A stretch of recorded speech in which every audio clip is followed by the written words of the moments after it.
Good afternoon, welcome to Taj Talk. We are happy to be here with Sheriff Mike Robertson of Chatham County. Mike, how are you? Welcome to Taj Talk. Appreciate you coming down. Thank you for having us. I'm gonna get right to it, all right? Okay. Last time we saw one another, it was at an event in Siler City. It was a Latino summit having to do with relationships of the Latino community, their fear of getting basic public services, as well as their concern about reaching out for emergency services. Can you tell us more about that experience and being there? That was actually a pretty big event. There was a lot more people there than sort of expecting, but it was well put on. It was put on by a Hispanic liaison, who sort of organized it, and I think it was very, very beneficial to us and the community.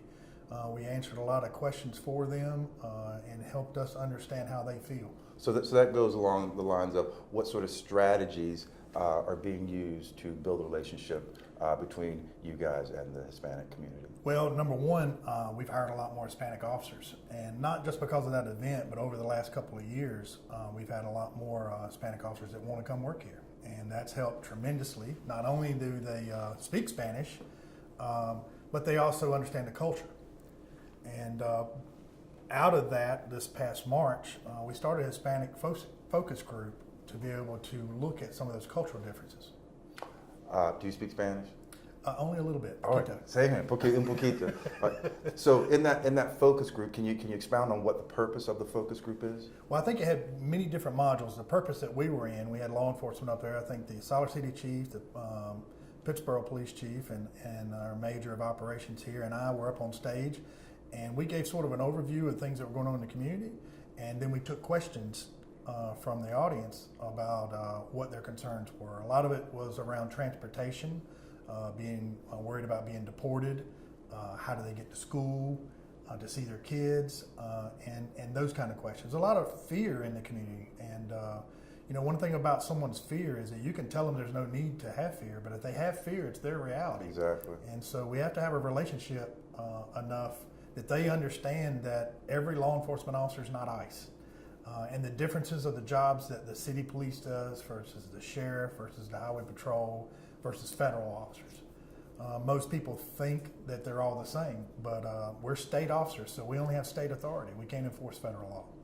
Well, when I sat down with Ilana DeBester, the executive director of El Vínculo Hispánico, I hope I said that right, Ilana.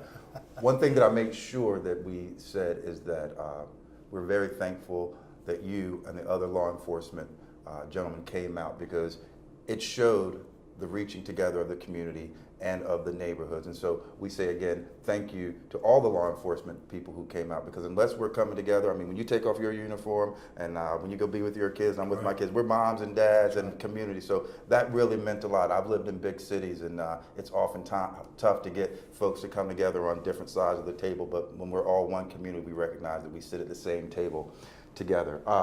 You had mentioned before that you have hired some Hispanic officers. Can you tell us how many you've hired and what unique quality that's brought to the sheriff department? We've hired a total of 10 Hispanic officers, and one of the things about Hispanic officers is they're not all from Mexico. So we have even different cultural differences between the ones that are from Colombia. Some are from Panama, and some are from Mexico. Even within Mexico, there's different cultures depending on where in Mexico you are. So bringing them together has helped educate us about some of those differences, and so that we have an understanding of what expectations were there, and maybe what biases or implied things that happen here, because we have a lot of learning to do on our side too. What do you see is the projection for your department and your relationship that you're building in the Hispanic community, because that is our conversation, but we'll say with the overall community at large? The biggest thing we want is we don't want people to be fearful to call us. There was a thing going around about not letting police come in because of the fear of being deported, and that's the last thing we want is first responders, because we want people to know that we're there to take care of them, and that we're there to support them.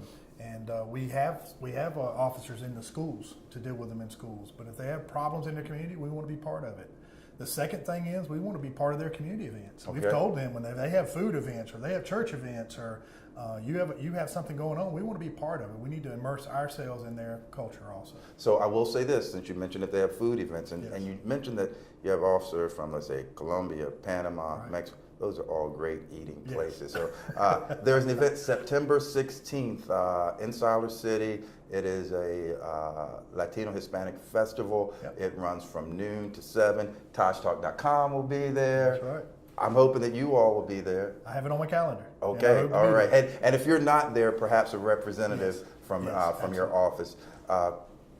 Can we make a point to, whenever it's good for your schedule, to come back, sit back down, talk about things happening in the community, and keep this transparency available for the community so that we can continue to grow together? Absolutely. And All right. we've asked to be invited to more of those events. One of the things that we've intentionally done is went around to Hispanic churches. And those Hispanic churches have invited us on events. So the more exposure we can get, the better for us too. I don't mind doing off-camera things, but there's a gentleman nice enough to Yeah. walk something in, so we're going to go ahead and be as creative as we can. There you go. And let it be known that the Hispanic Heritage Festival de la Herencia Hispana, ooh, I need to work on my Spanish, and it is September 16th. It's at the Courtyard Cafe in Siler City. And this is exactly what we're talking about, being able to be at these events where we can be community, where we can share, because at the end of the day, we're all in this together. Amen. All right? Amen, brother. Thank you for your Thank you. time. We'll see you soon. Appreciate All you. right, take care. Thank you.